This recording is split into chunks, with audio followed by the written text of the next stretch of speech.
Hello everyone, welcome to Eklavya Snatak and I am Sachin. आज की इस वीडियो में मैं आप सभी को बीए प्रोग्राम सेमेस्टर 4 से जो आपका सब्जेक्ट है हिस्ट्री ऑफ इंडिया 1550 से 1700, ये आपका नया सब्जेक्ट आया है न्यू एजुकेशन पॉलिसी के अकॉर्डिंग, और हिंदी मीडियम में ये वन शॉट वीडियो है।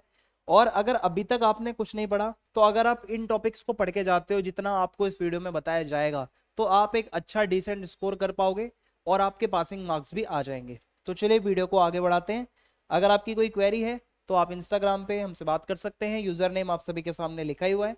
और अगर आपको पीडीएफ नोट्स डाउनलोड करने हैं जो भी इस वीडियो में पढ़ाया जाएगा तो उसके लिए आप टेलीग्राम ओपन करें और वहां पे आप एकलव्य स्नातक 1 सर्च मारें। वहां से जो आपको टेलीग्राम ग्रुप शो होगा उस पे आपको सारी पीडीएफ टाइम टू टाइम मिलती रहेगी। और अब हम चलते हैं अपने पहले टॉपिक की तरफ। तो हमारा जो फर्स्ट टॉपिक है वो है मुगल साम्राज्य, स्थापना, विस्तार और एकीकरण। तो मुगल साम्राज्य के बारे में हमें यहाँ पे थोड़ा पढ़ना है, तो ज्यादा टफ नहीं होगा आपके लिए, बहुत आसानी से आपको समझ आ जाएगा। तो मुगल साम्राज्य एक टाइम पर बहुत ही बड़े क्षेत्र में भारत पे राज कर रहा था। जहां से आप ये देख सकते हो ना, ये जितना भी आपको ब्राउन कलर में नजर आ रहा है नीचे तक, ये पूरा का पूरा कहीं ना कहीं मुगलों के अंडर में ये था हमारा एरिया। ठीक है, तो एक हम ये कह सकते हैं कि एक केंद्रीय लेवल पर या बहुत बड़े लेवल पर एक शक्ति थी जो मुगल साम्राज्य था। और अब मैं आपको बताता हूं कि मुगल साम्राज्य जो कि 16वीं सदी की शुरुआत से लगभग 19वीं सदी के मध्य तक हमारे दक्षिण एशिया में मौजूद था। जब भी आप एंशियंट हिस्ट्री पढ़ रहे हो, ठीक है, या इतिहास पढ़ रहे हो आजादी से पहले का, तो कभी भी आप वर्ड भारत नहीं यूज करेंगे, आप वर्ड यूज करेंगे इंडियन सब कॉन्टिनेंट या भारतीय उपमहाद्वीप, या फिर आप दक्षिण एशिया यूज कर सकते हो। ठीक है, तो एक विशाल क्षेत्र पर इनका मुगलों का अपना एक शासन था। ठीक है, और इन्होंने धीरे धीरे अपना शासन का विस्तार करा, एकीकरण भी करा, और अलग अलग टाइम पे ही अलग अलग चरणों से गुजरा। अब इसके कुछ जो मेन मेन जो सम्राट हैं या जो बादशाह हैं वो बता देता हूँ कौन थे। सबसे पहले बाबर, जिसने इसकी स्थापना करी। फिर हुमायूं, देन उसके बाद अकबर, जहांगीर, शाहजहां, औरंगजेब। ये कुछ बड़े नाम हैं जो कि अपने काम के लिए जाने जाते हैं, बहुत जो शक्तिशाली थे। अब इनको अगर आप याद करना चाहते हो तो इसके लिए आप भाजसा नाम से एक ट्रिक है वो याद कर सकते हो। भाजसा, भाजसा में बी फॉर बाबर, एच से Humayun, A for Akbar, J से Jahangir, S for Shahjahan, A for Aurangzeb. ये कुछ मेन मेन जो इनके शासक हैं उसके लिए शॉर्ट ट्रिक भी है, तो यहाँ से भी आपको याद आ जाएगा। ठीक है, तो वैसे ही इतना इंपॉर्टेंट होता नहीं है, बट लिख दोगे तो एग्जामिनर को भी लगेगा कि हाँ भाई आपके पास कुछ नॉलेज है। अब इसकी स्थापना के बारे में हम कुछ पढ़ते हैं। ठीक है, तो सबसे पहले बाबर के बारे में, जब भी आप मुगल साम्राज्य की स्थापना पढ़ रहे हो तो पहले आप बाबर को पढ़ोगे, जो कि 1526 से 1530 तक का टाइम है। तो मुगल साम्राज्य की स्थापना जहीरुद्दीन मोहम्मद बाबर ने करी थी, जो कि अपने पिता की ओर से तो तैमूर का वंश का था और अपनी माता की ओर से चंगेज खान का वंशज था। ओके, तो ये इसके बारे में एक बेसिक इंफॉर्मेशन है। 1526 में बाबर ने पानीपत की लड़ाई में दिल्ली सल्तनत के इब्राहिम लोदी को हराया और भारत में मुगल शासन की स्थापना करी। तो मुगल शासन की स्थापना कैसे होती है? जो दिल्ली सल्तनत का इब्राहिम लोदी है उसको हराया बाबर ने। कब हराया था? 1526 में। ठीक है, यहां से मुगल साम्राज्य स्टार्ट हो जाता है। अब है हुमायूं जो है वो 1530 से 1556 तक, फिर यहाँ पे इसका टाइम आता है। तो भाई बाबर का उत्तराधिकारी था, ठीक है, और उसका पुत्र था जो है वो हुमायूं है, बाबर के बाद जो आता है, जिसे बहुत सारे विद्रोह, आक्रमण और कई चुनौतियों का सामना करना पड़ा अपने शासनकाल में। और वो कई बारी अपना सिंहासन हार भी जाता था, कई बारी उसको वो वापस भी जीत लेता था, लेकिन मुगल साम्राज्य के लिए उसने एक प्रशासनिक नींव अच्छे से रखी। मीन्स आप ये समझो कि वो अपने टाइम पर साम्राज्य का विस्तार कर रहा था। उसके बाद में अकबर द ग्रेट, जिसको कहा जाता है महान अकबर, इनका टाइम आता है, जो 1556 से 1605 तक रहते हैं। और हुमायूं के ये पुत्र थे। अकबर को सबसे महान मुगल सम्राटों में से एक माना जाता है, बादशाह अकबर, ठीक है, जो माने जाते हैं अपने कामों के लिए बहुत अच्छे से जाने जाते थे। और सैन्य विजय इन्होंने बहुत ज्यादा, मतलब आप कह सकते हो कि अलग अलग युद्धों को जीता। इनकी कूटनीति के लिए इनको जाना जाता है कि भाई जो ये गठबंधन बनाते थे खासकर राजपूतों के साथ या अन्य हिंदू राजाओं के साथ, इन्होंने लड़ाई ना कर कर एक गठबंधन बनाने की जो नीति बनाई, उससे भी मुगल साम्राज्य को बहुत फायदा हुआ। साम्राज्य का काफी इन्होंने विस्तार करा। और अकबर के शासन काल में जो प्रशासनिक संरचना होती है, मींस जो एडमिनिस्ट्रेटिव पूरा स्ट्रक्चर होता है, वो इन्होंने बहुत अच्छा किया। ठीक है, और धार्मिक सहिष्णुता के लिए जाना जाता है इनका जो इनका समय काल था, क्योंकि इन्होंने सभी धर्मों को एक करके चलने की कोशिश करी, सुलह कुल की नीति अपनाई, जहां पर सभी धर्मों को ये बराबर समझते थे। तो अगर कोई भी मुगल साम्राज्य में से जो सम्राट है जिसके बारे में आप कह सकते हो जो सभी धर्मों के लिए इक्वल रखता हो थिंकिंग, वो वहां पे अकबर का नाम लिया जाता है, आप याद रखना। और अलग अलग संस्कृतियों को इसने एक करके चलने की कोशिश करी।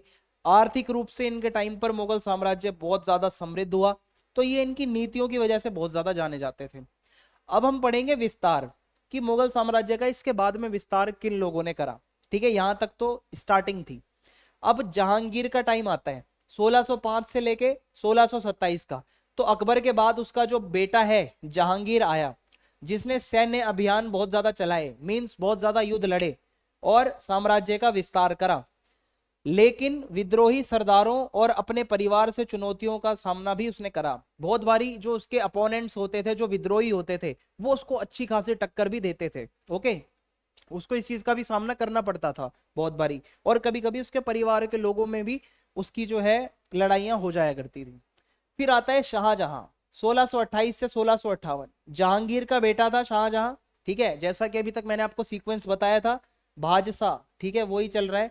जहांगीर के बाद आपका शाहजहां आ रहा है, इसके बाद ऑब्वियसली आपका औरंगजेब ही आएगा। तो जहांगीर का पुत्र शाहजहां, जो ताजमहल जैसी अपनी उपलब्धि के लिए भी जाना जाता है आज तक, कि भाई अगर आप ताजमहल जाते हो तो वो शाहजहां ने बनवाया था, इसके लिए ये बहुत ज्यादा फेमस है। जबकि उन्होंने साम्राज्य के क्षेत्रों का भी विस्तार करा, अपना जो साम्राज्य था उसको और दूर तक फैलाना और ज्यादा युद्ध लड़ना, इसके ऊपर फोकस करा। और उस उनके जो शासन काल को आप कह सकते हो उनके बेटे के साथ संघर्ष के लिए बहुत याद रखा जाता है, कि जो शाहजहां था ना, उसका एक कॉन्फ्लिक्ट, एक तरीके से मनमुटाव रहता था, विशेषकर औरंगजेब के साथ में। औरंगजेब जो था उसके साथ उसकी बनती नहीं थी सही, ठीक है, जो कि उसी का बेटा है, उसके अपने बेटे के साथ भी नहीं बनती थी औरंगजेब के साथ। फिर आता है औरंगजेब का टाइम, सबसे बेकार, सबसे बुरा इसको मुगल शासक माना जाता है, जिसने हिंदुओं के प्रति बहुत ज्यादा गलत गलत नीतियां अपनाई, मंदिरों को तोड़ा और भी बहुत कुछ ऐसा करा, धर्मांतरण, जिसके लिए ये जाना जाता है। और ये शाहजहां का पुत्र था, कई सारे बेटे थे, उनमें से एक ये था। और औरंगजेब ने मुगल साम्राज्य को उसकी सबसे बड़ी क्षेत्र सीमा तक विस्तारित किया। अगर कोई पूछता है कि मुगल साम्राज्य अपने पीक पर कब था, जहां पर दक्षिण से लेके उत्तर से लेके पश्चिम पूरा पूरा मुगलों के अंडर हो, तो वो औरंगजेब के टाइम पर था।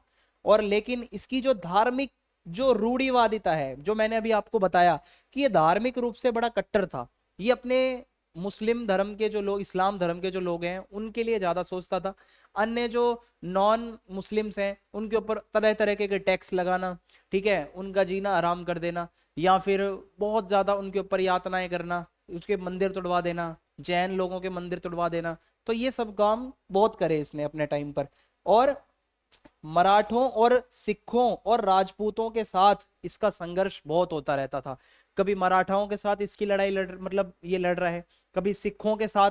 और सिखों के साथ भी इसने सही नहीं किया भाई, ठीक है, हिंदुओं के साथ तो इसने बुरा किया ही किया, सिखों के साथ भी इसका बहुत ज्यादा आप कह सकते हो संघर्ष था। और आज तक जो सिख लोग हैं वो इसको बहुत ज्यादा मन में ऐसा रखते हैं कि ये बहुत ज्यादा खराब था। अब पतन के बारे में बात करते हैं, जहां पे एंडिंग का टाइम आता है, ठीक है। तो यहाँ पे क्या है कि भाई केंद्रीय सत्ता का पतन कैसे हुआ, कि औरंगजेब की जब मृत्यु हो जाती है, मैंने आपको बताया था वैसे तो इसके शासक में बाद में बहादुर शाह जफर भी है, ठीक है, लेकिन उसको मैं यहाँ काउंट नहीं कर रहा, क्योंकि मेन मेन अगर आप देखोगे वो राजा या वो शासक जिनके टाइम पे मुगल साम्राज्य विस्तार कर रहा था वो यहीं तक था। इसके बाद में जो भी जो उत्तराधिकारी आए वो कमजोर थे, वो उतना ज्यादा मतलब आप कह सकते हो कि आसपास की क्षेत्रीय शक्तियां जो थी, ठीक है, उनको नहीं संभाल पा रहे थे। और कुछ ऐसे राज्यों का उदय हो रहा था जो मुगलों को टक्कर दे रहे थे, जैसे 18वीं शताब्दी में मराठा, सिख, बंगाल के नवाब, ये कुछ ऐसे शक्तिशाली लोग थे जो अब मुगलों को टक्कर दे रहे थे, ठीक है। तो इस तरीके से इनका अंत भी होने लगा था। और खासकर ब्रिटिश ईस्ट इंडिया कंपनी जब आती है, तो भाई ये तो समझ लो इसके आने के बाद ना जो मुगलों का साम्राज्य था वो एक तरीके से पूरा ही टूट गया। क्योंकि यूरोपीय शक्तियां जो थी, खासकर ब्रिटिश ईस्ट इंडिया कंपनी, जो आए तो थे व्यापार करने, पर इनसे परमिशन ले लेकर इतनी इनको फ्रीडम मिल गई थी कि उसके बाद इन्होंने मुगलों को ही हटा दिया सत्ता से, ठीक है। और भारत पर ईस्ट इंडिया कंपनी ने अच्छा खासा नियंत्रण जो है मतलब वो कर लिया था, और यहाँ के जो राजा महाराजा होते थे उनकी कमजोरियों को पहचान लिया था। तो इस तरीके से यहाँ पे एंड हो जाता है। और इसके अलावा 1857 का जब विद्रोह हुआ था, आपने अगर कभी पढ़ा हो, जिसको सन 57 की क्रांति भी कहा जाता है, ठीक है, 1857 की क्रांति, उस समय क्या हुआ था कि भारतीय सैनिकों ने और बहुत सारे लोगों ने मिलकर ये जब विद्रोह किया था, तो इसको हम भारतीय स्वतंत्रता संग्राम का पहला युद्ध भी मानते हैं। सबसे पहले अगर किसी ने ये अगर कदम उठाया था तो वो 1857 में हमारे देश को आजाद कराने के लिए ये उठाया गया था। लेकिन ये विद्रोह जो था इसको दबा दिया गया था। लेकिन यहां से 101% मुगलों का शासन खत्म हो जाता है। विद्रोह के पहले तक कुछ परसेंट तक नाम मात्र का जो है बहादुर शाह जफर राजा था, उसको कहा जाता था कि इसका नेतृत्व है। लेकिन जब 1857 की विद्रोह को दबा दिया गया तो प्रॉपर ब्रिटिश क्राउन या यूनाइटेड किंगडम ब्रिटेन, उसका सीधा शासन हमारे भारत पे आ जाता है। उसके बाद मुगल कभी भी नहीं दिखे आसपास। तो इस तरीके से इनका एंड हो जाता है। ठीक है, तो संक्षेप में बताऊं तो मुगल साम्राज्य की स्थापना या नींव बाबर द्वारा रखी गई, और इसका विस्तार और इसको मजबूत करने का काम जो है अकबर, जहांगीर, शाहजहां और औरंगजेब ने करा। और आंतरिक संघर्ष और कमजोरियों की वजह से और कमजोर उत्तराधिकारियों की वजह से और बाहरी दबाव की वजह से एंड में इसका पतन हो गया, खत्म हो गया। तो मैंने शॉर्ट में आपको समझा दिया है। अब जो हमारा अगला टॉपिक है वो है शिवाजी के अधीन मराठा राज्य का उद्भव और संगठन। वीर शिवाजी, अब इनके बारे में हम पढ़ने जा रहे हैं। तो एटलीस्ट कुछ तो अच्छा है इस सिलेबस में कि सिर्फ आपको मुगल नहीं, शिवाजी के बारे में भी पढ़ाया जा रहा है। तो शिवाजी ने अपने टाइम पर क्या उपलब्धियां हासिल करी, शिवाजी कौन थे, उनके नेतृत्व में कैसे मराठा एक बहुत बड़ी शक्ति बनी, ये हम पढ़ने वाले हैं इस टॉपिक के अंदर। ये क्वेश्चन अक्सर पूछा जाता है। तो अगर आप अब देखोगे मेरे पीछे जो मैप है, ये जितना संतरी संतरी दिखाई दे रहा है, एक टाइम पर मराठाओं ने हर जगह हर बड़ी शक्ति को टक्कर दी थी। ठीक है, हमारे देश में बहुत ही ज्यादा जो बाहरी शक्तियां आती थी या जो और अन्य राजा महाराजा थे, उनसे इनके युद्ध होते रहते थे। ठीक है, जो मराठा साम्राज्य था वो बहुत बड़ा साम्राज्य है। तो शिवाजी के अधीन मराठा साम्राज्य का उद्भव हुआ था, और ये चैप्टर पढ़ना बहुत जरूरी है। शिवाजी भोसले, जिन्हें आमतौर पर छत्रपति शिवाजी महाराज के नाम से भी जाना जाता है, उन्होंने 17वीं शताब्दी में, ठीक है, 17वीं शताब्दी में मराठा साम्राज्य की नींव रखी थी, या मराठा साम्राज्य को उन्होंने एकत्रित करा, बनाया। और अगर मैं आपको बताऊं इनका जो शुरुआती जीवन था, जो इनका बैकग्राउंड है वो किस तरीके का था, वो देखते हैं। तो शिवाजी का जन्म 1630 में वर्तमान का जो महाराष्ट्र है, ठीक है, जो हमारा महाराष्ट्र का एरिया है, अगर आप यहाँ पे मैप में देखोगे तो मैं आपको समझाता हूँ। तो ये आपका इस साइड थोड़ा ये महाराष्ट्र पड़ता है, ठीक है, ये मुंबई है, यहाँ पे आप कह सकते हो कि इनका जन्म हुआ था। और अब इनके लाइफ के बारे में कुछ और बातें समझते हैं। तो पुणे के जिले में इनका जो है भोसले परिवार में जन्म हुआ, और उन्होंने छोटी उम्र से ही सैन्य और प्रशासनिक कौशल में पूरी ट्रेनिंग ले ली थी। बहुत ही कम उम्र के थे जब इनके पास इतनी ज्यादा स्किल्स थी सेना से रिलेटेड, कैसे प्रशासन संभालना है। उसके बाद उन्हें अपने साम्राज्य के निर्माण और विस्तार में मदद मिली, क्योंकि बचपन से उनको वो ट्रेनिंग थी, युद्ध का कौशल था उनके अंदर कि कैसे लड़ना है, वो वीरता उनके ब्लड में थी। उसके बाद है 1674 में शिवाजी ने खुद को मराठा साम्राज्य का छत्रपति घोषित कर दिया। मींस ये जो मराठा साम्राज्य है उसमें एक टाइटल चलता है छत्रपति, जिसका मतलब है सम्राट, कि जो मराठा साम्राज्य में सबसे टॉप पर होगा वो छत्रपति कहलाएगा। तो वो शिवाजी ने खुद को घोषित करा और खुद को ताज पहनाया, या उनको ताज पहनाया गया, और मराठा साम्राज्य का ऑफिशियली यहाँ से मतलब आप कह सकते हो इन्होंने स्थापना कर दी। और उन्होंने अपने शासन को मजबूत करने के लिए बहुत ही ज्यादा प्रभावशाली इफेक्टिव नीतियां बनाई, प्रशासन को बहुत अच्छा करा उन्होंने, और अपने प्रशासन की संरचना बहुत अच्छे से बनाई ताकि कोई भी दिक्कत ना आए। अब इनकी जो प्रशासनिक संरचना थी वो किस तरीके से है वो मैं आपको बता देता हूँ। तो शिवाजी ने अलग अलग स्तर पर शासन को ले जाने की कोशिश करी, अधिकारियों को वहां पे नियुक्त करा, ठीक है, और इन्होंने शक्ति का विकेंद्रीकरण करा।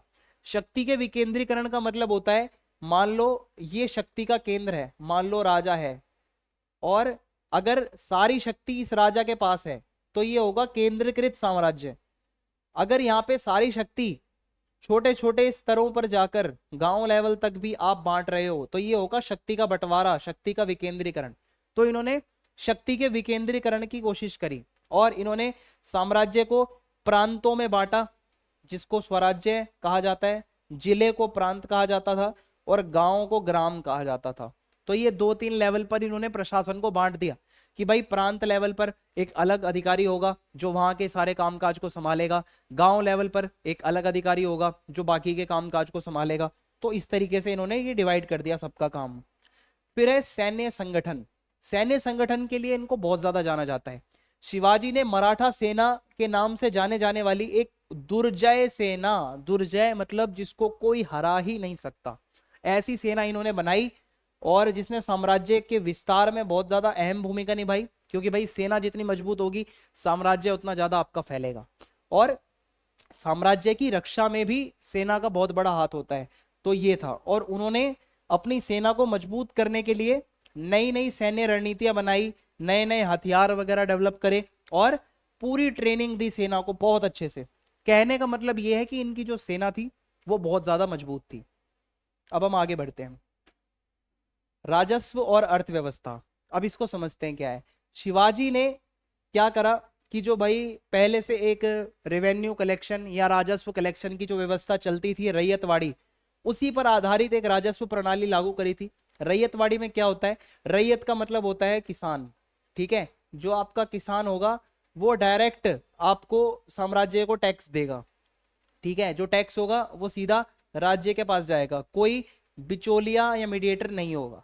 तो रेवेन्यू कलेक्शन का सिंपल सा मेथड था कि भाई किसानों के पास जाते थे अधिकारी, या फिर आप कह सकते हो वो लेकर आते थे। तो इसके अलावा इन्होंने बाजार कस्बों की स्थापना करी, एक ऐसा बाजार बनाया, अलग अलग जगहों पर कस्बे बनाए, बाजार कस्बे बनाए, जहां से व्यापार होता था, ठीक है, जहां से व्यापारिक गतिविधियां वगैरह होती थी, और इसकी वजह से व्यापार और वाणिज्य को भी बहुत ज्यादा बढ़ावा मिलता है इनके टाइम पर। और अगर मैं आपको बताऊं, किलेबंदी और बुनियादी ढांचा। अब किलेबंदी का मतलब क्या होता है कि आप अपने साम्राज्य को चारों तरफ किलेबंदी करके सुरक्षित कर रहे हो, ठीक है। अगर कोई बाहर से आ रहा है तो वो अटैक ना कर पाए इतनी जल्दी आपके किले के ऊपर। तो शिवाजी ने अपने साम्राज्य के भीतर अपनी रक्षा को बढ़ाने के लिए, मजबूत करने के लिए, और व्यापार भी अच्छे से हो पाए, सुरक्षा मतलब ज्यादा उनके लिए बहुत ज्यादा प्रायोरिटी पे थी कि भाई हाँ सारी चीजें जो है वो सुरक्षा के साथ हों। तो उन्होंने किलों, सड़कों, जल आपूर्ति प्रणालियों का एक बहुत अच्छा नेटवर्क बना रखा था कि भाई इनके टाइम पर सड़कें भी बहुत अच्छी थी। शिवाजी ने अपने साम्राज्य में बहुत ही ज्यादा भाई अच्छी सड़कें बनाई, और इन्होंने जल आपूर्ति बहुत अच्छी कर रखी थी कि किसी को पानी की कोई दिक्कत ना हो। और इन्होंने किले वगैरह बनाए, जैसे कि रायगढ़ का किला, प्रतापगढ़ का किला, सिंहगढ़ का किला।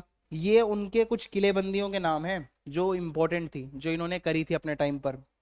आगे बढ़ते हैं, उत्तराधिकार की बात करें तो शिवाजी का जो कौशल था, जो उनके पास टैलेंट था, जो उनके पास स्किल्स थी, उसकी वजह से मराठा साम्राज्य जो है वो बहुत ज्यादा आगे बढ़ा।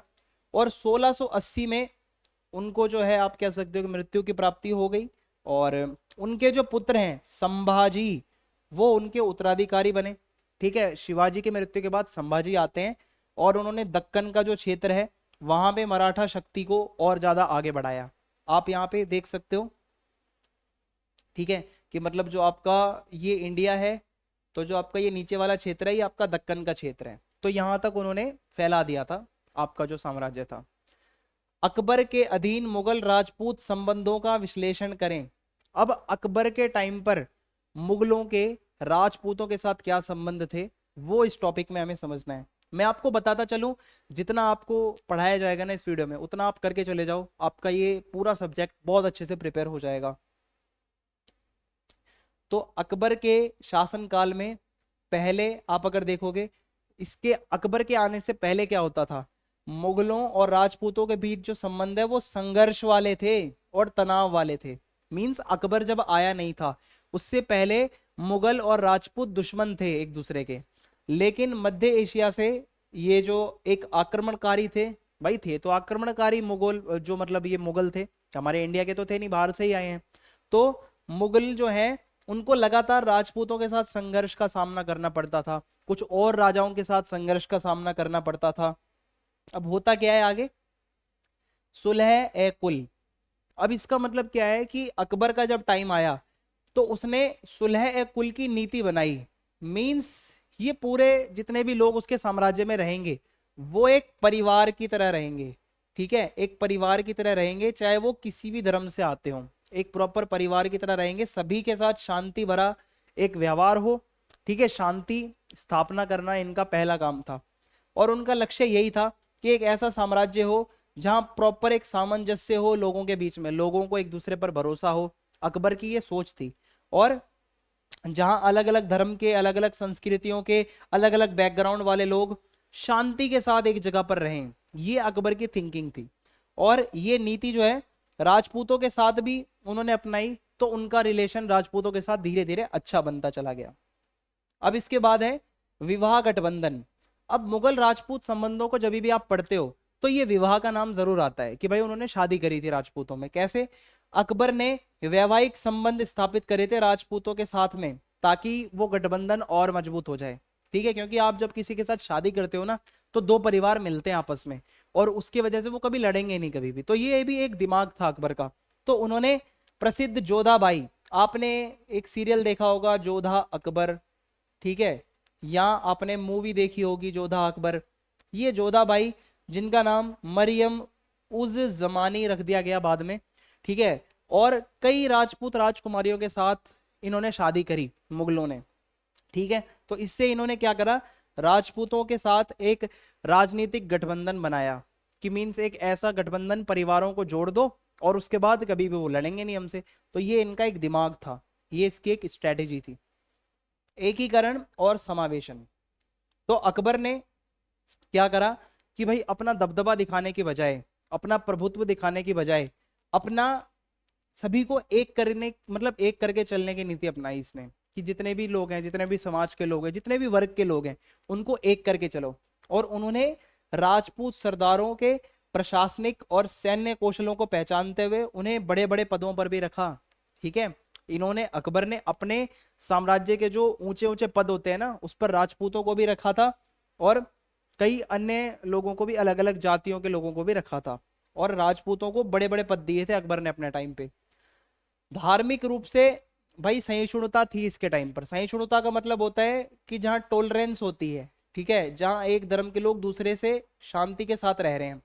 तो अकबर ने जजिया नाम का जो कर होता है, जो नॉन मुस्लिम्स के ऊपर लगाया जाता था, एक टैक्स होता था जो औरंगजेब के टाइम पे भी था, जिसको जजिया कहा जाता है, तो वो अकबर जब आया तो उसने हटा दिया। और उसका ये था कि भाई सबको एक उनका जो दृष्टिकोण है ना वो समावेशी था। समावेशी का मतलब होता है सभी जातियों, सभी समाज के लोगों को एक करके चलो, ठीक है। और इसी की वजह से राजपूत शासकों को भी बहुत पसंद आता था अकबर, और इसकी वजह से राजपूत भी बहुत ज्यादा खुद को सम्मानित महसूस करते थे अकबर के सामने, कि भाई ये बहुत अच्छा इंसान है, ऐसा उन्हें लगता था। और राजनीतिक स्थिरता की बात करें तो भाई राजपूतों के प्रति जो अकबर की नीतियां थी उससे मुगल साम्राज्य को स्थिरता मिली, और एक अच्छा और एक मजबूत साम्राज्य बन पाया। और राजपूत जो कि एक समय पर एक मुगलों के इतने बड़े दुश्मन थे जिनको हराना मुश्किल हो जाता था, ठीक है, तो वो उनके सहयोगी बन गए अब दुश्मन से। ये अकबर का दिमाग था, और समर्थक बन गए, सपोर्टर बन गए अकबर के। तो इसी की वजह से इनके रिलेशन जब हम पढ़ते हैं तो ये भी हम जरूर पढ़ते हैं। सांस्कृतिक संश्लेषण, मतलब जब राजपूत और दूसरी तरफ मुगल ये जब आपस में मिलेंगे तो क्या होगा, इनकी संस्कृतियां भी आपस में मिलेंगी, इनका कल्चर भी आपस में मिलेगा। और वो कल्चर मिलेगा तो आपको कला के क्षेत्र में, वास्तुकला के क्षेत्र में, साहित्य के क्षेत्र में, संगीत के क्षेत्र में ये जो सांस्कृतिक बदलाव हैं देखने को मिलेंगे, ठीक है। तो ये सब हुआ, जब दो लोग मिलते हैं तो उनकी संस्कृतियां भी मिलती हैं। तो भाई अकबर की नीतियों और उनकी जो ये कूटनीति थी, जो उनकी रणनीति थी, इससे मुगल और राजपूतों के संबंधों को आप अगर देखोगे, इसने संघर्ष से दोस्ती में बदल दिया, ठीक है। तो ये इस तरीके से इनके संबंध हैं जो मैंने आपको बता दिए हैं। अब जो हमारा नेक्स्ट टॉपिक है वो है 16वीं से 17वीं शताब्दी के बीच भारत में व्यापार और वाणिज्य। अब 16 टू 17 सेंचुरी आप अगर देखोगे, 16वीं से 17वीं शताब्दी, इसमें हमारे यहाँ पे व्यापार कैसा था ये समझना है हमें, और वाणिज्य कैसा था। तो देखो भाई 16वीं से 17वीं शताब्दी के दौरान भारत में यूरोपीय शक्तियों का बहुत दबदबा था, खासकर पुर्तगाली, डच लोग हैं, अंग्रेज हैं, और फ्रेंच लोग हैं। ये जैसे जैसे धीरे धीरे आए, आप इसको ऐसे याद रख सकते हो, PTEF, ठीक है। P फॉर पुर्तगाली, D से आप डच कह लो, E से जो है आपके अंग्रेज आ गए, F से आपके फ्रेंच लोग आ गए, ठीक है। तो इस तरीके से ये आए, और इन शताब्दियों में यूरोपीय समुद्री व्यापार मार्गों का भी विस्तार हो रहा था। मींस जो हमारा इंडिया है, ठीक है, इंडिया को यूरोप से कनेक्ट करने वाले जो कुछ मार्ग होते हैं उनका भी विस्तार हो रहा था, समुद्री मार्गों का। और भारत में जो ये ईस्ट इंडिया कंपनी या कुछ और विदेशी लोग थे, ये आ रहे थे और अपनी व्यापारिक चौकियां बना रहे थे। देखो उस टाइम पे मुगल वगैरह थे, तो ये क्या करते थे, उनसे परमिशन लेते थे कि क्या हम यहाँ पे अपनी व्यापारिक चौकी बना लें, तो वो उनको परमिशन दे देते थे। और इन्होंने व्यापारिक चौकियां बना बनाकर ही इन्होंने यहाँ के लोगों की कमजोरियों को समझा कि फूट डालो और शासन करो। यहाँ के लोग जो हैं इनको आप लड़वा दो आपस में, तो ये भाई भारत देश जो है कुछ भी नहीं है, टूट जाएगा, ऐसा ये लोग मानते थे, और ये इस चीज में सफल भी हुए थे, ठीक है। तो यूरोपीय आगमन, इस टॉपिक को समझते हैं। 15वीं शताब्दी के अंत में पुर्तगाली भारत में आने वाले सबसे पहले यूरोपीय लोग थे। अगर आपसे कोई पूछता है कि यूरोपीय महाशक्तियां या जो यूरोपीय जो शक्तियां थी उनमें से सबसे पहले भारत में कौन आया, तो सबसे पहले पुर्तगाली लोग थे जो इंडिया में आते हैं। इसके बाद 16वीं और 17वीं शताब्दी में डच लोग आते हैं, अंग्रेज लोग आते हैं, फ्रांसीसी लोग आते हैं जो फ्रांस के थे, और उन्होंने भारत के पश्चिमी और पूर्वी तटों पर अपनी व्यापारिक चौकियां बनाई। तो आप अगर यहाँ पे देख सकते हो मुझे कि अगर ये हमारा भारत है, ठीक है, ये पूरा क्षेत्र जो होगा ये आपका पश्चिमी तट है, और ये वाला जो क्षेत्र है ये आपका पूर्वी तट है। तो इस तरीके से इन्होंने अपनी व्यापारिक चौकियां बनाई थी दोनों तरफ, और ताकि ये दोनों तरफ कंट्रोल कर सकें, भारत को समझ सकें कि कैसे लोग हैं, और इसके बाद इन्होंने व्यापार वगैरह करना शुरू करा था। फिर है मसाले और वस्तुएं। तो भारत देश जो था हमारा, या हमारा भारतीय उपमहाद्वीप, वो जाना जाता है अपने मसालों के लिए, जैसे काली मिर्च है, लौंग है, दालचीनी है। तो यूरोप के अंदर इन मसालों की बहुत ज्यादा मांग होती थी। तो ऐसे में यूरोपीय शक्तियों ने मसाला व्यापार पे वो कंट्रोल करना चाहते थे कि मसालों का व्यापार में बहुत फायदा है, तो वो चाहते थे कि मसालों पे हम अपनी एकाधिकार हासिल कर लें। तो इसके लिए वो आपस में लड़ते रहते थे, जितने भी ये यूरोपीय महाशक्तियां हैं, या ये जो कंपनियां थी, ईस्ट इंडिया कंपनी है, या जो ये पुर्तगाली थे, फ्रेंच वाले लोग थे, ये आपस में ही लड़ते रहते थे कि किसका अधिकार होगा। ओके, अब कपड़े की बात करें तो व्यापार में कपड़ा भी बहुत इंपॉर्टेंट था। भारत का जो कपड़ा है, विशेष रूप से जो आपका कपास है और जो आपका रेशम है, ये यूरोप के बाजारों में बहुत फेमस था। हमारे यहाँ के कपड़े ना बहुत ज्यादा डिमांड थी यूरोप के अंदर, और यूरोपीय व्यापारियों ने भारत के जो कपड़े होते थे उनको दुनिया के और हिस्सों में भी निर्यात करा। मींस उन्होंने भारत का कपड़ा यहाँ से उठाकर कई दुनिया के देशों में अलग अलग जगह पर जाकर बेचा, क्योंकि भारत का कपड़ा फेमस था अपनी गुणवत्ता, मींस अपनी क्वालिटी के लिए, अपने डिजाइन के लिए, और अपने शिल्प कौशल के लिए, ठीक है, क्योंकि इन सब चीजों के लिए हमारा यहाँ का कपड़ा बहुत ज्यादा जाना जाता था। अब आगे बढ़ते हैं, मुगल साम्राज्य का प्रभाव। अब व्यापार के अंदर मुगल साम्राज्य कैसे आ गया समझते हैं। तो मुगल साम्राज्य जो अभी ये टाइम चल रहा है 16वीं शताब्दी के आसपास, इस टाइम पे मुगल साम्राज्य भारत के बहुत बड़े लेवल पर शासन कर रहा था, मुगलों का शासन था, और व्यापार वगैरह के ऊपर उनका बहुत अच्छा खासा कंट्रोल था। तो ऐसे में मुगल शासक जो होते थे वो विदेशी व्यापार को बढ़ावा देते थे, और यहाँ से जो विदेशों से जो व्यापारी आते थे, अंग्रेज आते थे, उनको ये लोग पूरी फ्रीडम देते थे, आप जो करना चाहो वो करो, आपको जो चौकी लगानी है वो लगाओ, आपको अपना किला बनाना है बना लो, व्यापार कर लो। इन्हीं की गलतियों की वजह से, मुगलों की गलती की वजह से ही ईस्ट इंडिया कंपनी जो है वो यहाँ पे अपनी चौकियां लगाई जा रही थी, और हमारे यहाँ के जो राजा महाराजा जो आपस में लड़ते थे उनकी कमजोरियों को देखे जा रही थी। अब है सांस्कृतिक आदान प्रदान। जब देखो भाई, दो लोग व्यापार करेंगे, दूर दूर के लोग होंगे, दो देश व्यापार करेंगे, तो उनका जो कल्चर है, जो उनकी संस्कृति है, उसका भी आदान प्रदान होगा। तो 16वीं और जो 17वीं शताब्दी है उसके दौरान भारत और यूरोप के बीच में व्यापार संबंध जो होते थे, उसकी वजह से यूरोप की संस्कृति भारत में आ रही थी, भारत की संस्कृति यूरोप में जा रही थी। तो ये भी हो रहा था।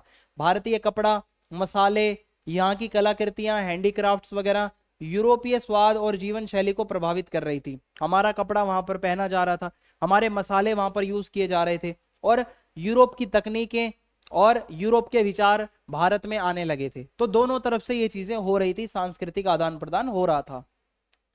यूरोपीय शक्तियों के बीच में ना एक कंपटीशन भी रहता था। मैंने अभी आपको बताया था कि ये जो पुर्तगाली आए, ठीक है, ये जो डच लोग आए, ये इंग्लिश लोग आए, अंग्रेज, ये फ्रेंच लोग आए, ये आपस में लड़ते रहते थे एक दूसरे से कि मैं भारत पर शासन, मतलब आप ये समझ लो व्यापार पे मैं कंट्रोल करूंगा, वो कहता था व्यापार पे मैं कंट्रोल करूंगा। तो ये यूरोपीय शक्तियों के बीच में एक कंपटीशन, एक प्रतिस्पर्धा लगी रहती थी और इनके बीच में युद्ध भी हुआ करते थे। पुर्तगाली, डच, अंग्रेज और फ्रांसीसी, ये लोग चाहते थे कि हिंद महासागर पर मेरा कंट्रोल हो। मतलब हर कोई चाहता था कि मैं ज्यादा से ज्यादा कंट्रोल करूं। मान लो अगर ये हमारा इंडिया है तो इसके जस्ट नीचे वाला जो ये सागर है इसको हम कहते हैं हिंद महासागर। हर शक्ति ये चाहती थी कि यहां से मैं कंट्रोल कर लूं, क्योंकि भाई यहीं से आप इधर भी जा सकते हो साउथ ईस्ट एशिया में, यहीं से आप यूरोप की तरफ, अफ्रीका की तरफ भी जा सकते हो। तो हर कोई चाहता था कि हिंद महासागर के ऊपर मेरा कब्जा हो, मेरा कंट्रोल हो, मेरा नियंत्रण हो। अब हमारा अगला टॉपिक है मनसबदारी व्यवस्था। ठीक है, मनसबदारी व्यवस्था से भी आपका प्रश्न आ सकता है, तो समझते हैं कि इसमें क्या है।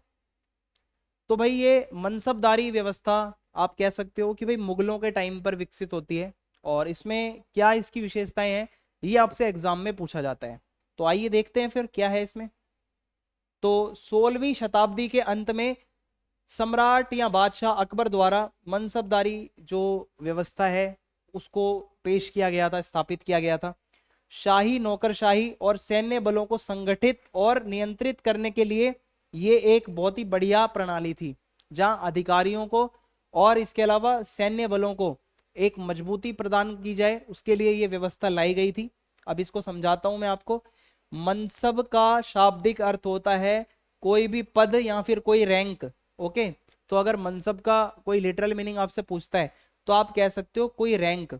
ठीक है, और हर अधिकारी जो होता था उसको मनसबदार कहा जाता था, और उसको एक मनसब सौंपा जाता था। उसका एक पद होता था, उसकी एक रैंक होती थी, और उसके पद और वेतन का निर्धारण उसकी रैंक करेगी। जितनी ऊंची उसकी रैंक होगी, जितना ऊंचा उसका मनसब या उसका पद होगा, उतनी ही अच्छी उसको जो है उसको वेतन मिलेगा। अब वेतन कैसे मिलता था ये भी आपको समझना जरूरी है। मनसबदारों की दोहरी भूमिका होती थी, दो तरीके से उनको काम करना होता था।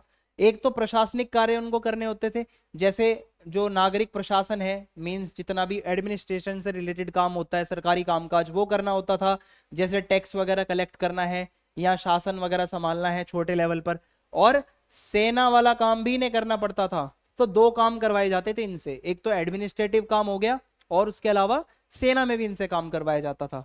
तो शाही सेवा के लिए सैनिकों को, जिनको सवार कहा जाता था, उनको ये बोला जाता था कि भाई जो शाही सेवा है सैनिकों की, मींस जब मुगलों को बड़ा युद्ध लड़ना है तो उसके लिए एक बड़ी शाही सेना चाहिए होगी, तो वो मनसबदार की जिम्मेदारी होगी कि वो टाइम पड़ने पर एक प्रॉपर तैयार सेना प्रोवाइड करे सम्राट को या साम्राज्य को। उनसे ये एक अपेक्षा की जाती थी।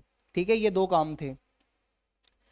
जो भर्ती होती थी, ठीक है, जो सेना में भर्ती है या मनसबदार जो भी बनाया जाता है, वो उसकी योग्यता को देखते हुए बनाया जाता था। अक्सर ये देखा जाता था वो बंदा कितना वफादार होगा, उसके अंदर कौशल कितना है, उसके अंदर टैलेंट कितना है, और उसने पहले कोई सेवा करी है या नहीं, ये भी देखा जाता था। उसका एक्सपीरियंस भी देखा जाता था। लड़ाई में वीरता अगर आप दिखा रहे हो, आप शहीद हो गए तो आपके परिवार को कुछ इनाम दिया जाएगा, या आप बच गए और कोई युद्ध जितवा दिया आपकी वफादारी ने, आपकी वीरता ने, और इससे आपको क्या होगा, आपको प्रमोशन मिल सकता था अगर आप बहुत अच्छा एक्स्ट्रा ऑर्डिनरी काम कर रहे हो। और मनसबदारों को अगर वो क्षमता उनके अंदर नहीं है तो उनको हटाया भी जा सकता था। और अगर वो विश्वासघात करते हैं या उनका आचरण गलत होता है, ठीक है, व्यवहार गलत होता है, बिहेवियर गलत होता है, तो उनको हटाया भी जा सकता था। ये सब चीजें होती थी। मनसबदारों को उनका वेतन सीधे नकद भुगतान की बजाय जागीर के रूप में दिया जाता था। अब ये सबसे इंपॉर्टेंट लाइन है भाई, उनका जो वेतन होता था, जो काम के बदले, भाई वेतन तो हर कोई लेगा, तो वो उनको जागीर के रूप में दिया जाता था। जागीर का मतलब यहाँ पे हो जाएगा भूमि अनुदान।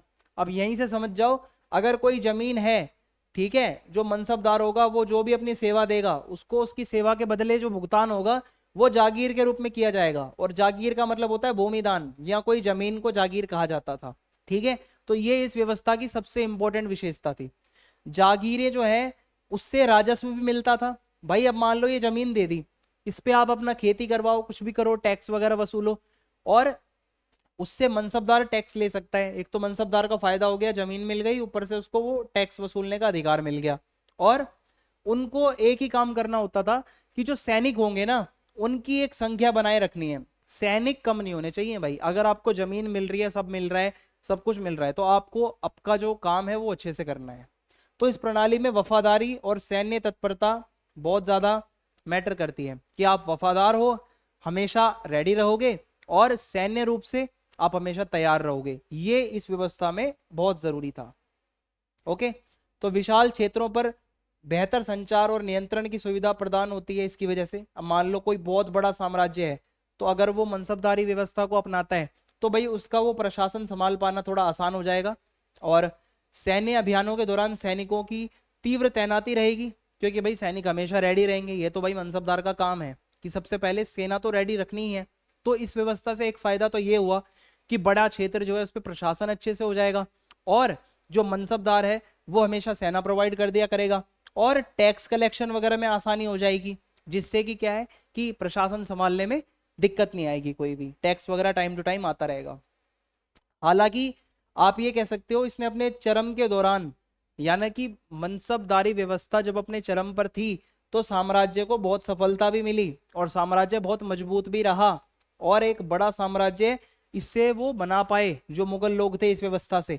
लेकिन इस व्यवस्था में कई कमियां भी थी, कई चुनौतियां भी आई, और जब इसका पतन होने लगा, इस व्यवस्था को जब धीरे धीरे खत्म किया जाने लगा, तो मुगलों का भी साम्राज्य धीरे धीरे पतन की तरफ जा रहा था। जब मुगलों का साम्राज्य खत्म होने वाला था, तो उन्हीं के साथ में इनकी ये मनसबदारी जो व्यवस्था है वो भी खत्म हो गई। ठीक है, इस तरीके से ये था। अब हमारा जो लास्ट टॉपिक है वो है चक्की नामा और चरखा नामा। ये जो दक्कनी सूफी साहित्य है, इसकी विशेषताएं बतानी है आपको। तो ये शॉर्ट नोट्स में आपसे पूछा जा सकता है भाई, ये इंपॉर्टेंट टॉपिक है। चक्की नामा और चरखा नामा, ये दो ऐसी रचनाएं हैं सूफी संतों की। इसमें इन्होंने कुछ बातें करी गई हैं, ज्ञान की बातें हैं इसमें। तो दक्कनी सूफी साहित्य, दक्कन, पहले तो आप भाई इसको दक्कन के क्षेत्र को समझो कि दक्कन है क्या। तो ये आपके सामने एक मैप है, तो जितना ही आपके सामने हाईलाइट किया गया है, ये पूरा क्षेत्र आपका दक्कन का क्षेत्र है। तो दक्कन के क्षेत्र में जो साहित्य, जो लिटरेचर डेवलप हुआ, खासकर जो सूफी लोग थे यहाँ के, उन्होंने जो साहित्य वगैरह लिखा, वो दक्कनी साहित्य कहलाता है, दक्कनी सूफी साहित्य। और अब हम समझते हैं इसमें क्या बताया गया है। तो जो भारत के दक्कन के क्षेत्र में उभरा, खासकर मध्यकाल में, मिडेवल टाइम पीरियड में, ये जो साहित्य है इसका विकास हो रहा था। तो दक्कनी सूफी साहित्यिक परंपरा के अंदर दो रचनाएं मानी जाती हैं सबसे ज्यादा फेमस। एक तो है चक्की नामा और एक है चरखा नामा। ये दो रचनाओं के बारे में आपके सिलेबस में दिया गया है। तो इनके अंदर आप देखोगे, इनका श्रेय, इन रचनाओं को लिखने का श्रेय जाता है सूफी कवियों को। ठीक है, और इसके अंदर इन रचनाओं में किस बारे में लिखा गया है ये भी समझ लो। प्यार, प्रेम, भक्ति, आध्यात्म, ठीक है, और इसके अलावा ईश्वर के साथ कैसे आपको खुद को जोड़ना है, ये सारी बातें इसके अंदर लिखी गई हैं। अब समझते हैं सबसे पहले चक्की नामा के बारे में। चक्की नामा क्या है? चक्की नामा जो है वो सूफी कवि मोहम्मद कुली कुतुब शाह की काव्य कृति है। मींस काव्य फॉर्म में इसको लिखा गया है, कविता की फॉर्म में, जो 16वीं शताब्दी में गोलकुंडा सल्तनत के शासक भी थे। तो ये जो मोहम्मद कुली कुतुब शाह है ना, ये एक टाइम पर गोलकुंडा नाम की जगह थी, साउथ इंडिया के अंदर ही समझ लो आप, इस जगह पे। तो वहां के वो राजा भी थे। और ये चक्की नामा जो है ये क्या बताता है हमें? शिष्य और उसके जो मार्गदर्शक होते हैं, गुरु होते हैं, उसके बीच का संवाद। मींस एक गुरु और एक चेला, उसके बीच की जो बातें हुई हैं कुछ टॉपिक्स को लेकर, वो संवाद इसमें दिया गया है। और इसमें मेडिटेशन, दिव्य प्रेम क्या होता है, आत्मज्ञान क्या होता है, ठीक है, जो कोई साधक होता है जो साधना कर रहा है उसके सामने क्या चुनौतियां आती हैं, वो सारी जो कन्वर्सेशन है वो इसके अंदर दी गई है, क्या चुनौतियां आ सकती हैं। ओके, और चक्की का मतलब होता है, आपने देखा होगा, पीसने वाला पत्थर होता है। तो ऐसे में ये एक प्रतीक है, चक्की नाम ऐसे ही नहीं दिया उन्होंने, चक्की का यहाँ पे एक प्रतीक है जो कि ये बताता है जो आत्मा को पीसते और आकार देते हैं, अंततः आध्यात्मिक शुद्धि और ज्ञान की ओर ले जाता है। मींस आप जब थोड़ा सा सूफी संतों को पढ़ोगे तो वो यही बताते हैं कि कैसे आपकी आत्मा जो है वो पीसी जाएगी और उसके बाद में धीरे धीरे धीरे आपको एक शेप मिलेगी, आप एक आध्यात्मिक ज्ञान को प्राप्त कर पाओगे, ईश्वर को जब भी प्राप्त कर पाओगे जब आप पिसोगे। तो ये सारी बातें इसके अंदर दी गई हैं। इसके अलावा इसके अंदर ज्वलंत कल्पना मींस इमेजिनेशन से रिलेटेड कुछ बातें हैं, कुछ कथाएं हैं, ठीक है। और हमारे इंसानों का जो अस्तित्व होता है, जो दिव्य प्रेम होता है, जो आध्यात्म वगैरह होता है, उससे रिलेटेड जो आध्यात्म की शक्ति होती है, वो सारा ज्ञान इसके अंदर दिया गया है। अब इसके बाद आता है चरखा नामा। चरखा नामा जो है ये भी एक दक्कनी सूफी साहित्य की ही एक रचना है, ठीक है। और इसको लिखने का श्रेय जाता है कवि शेख मोहम्मद मंझन लखनवी को। ये जो है इनको ये क्रेडिट जाता है चरखा नामा लिखने का।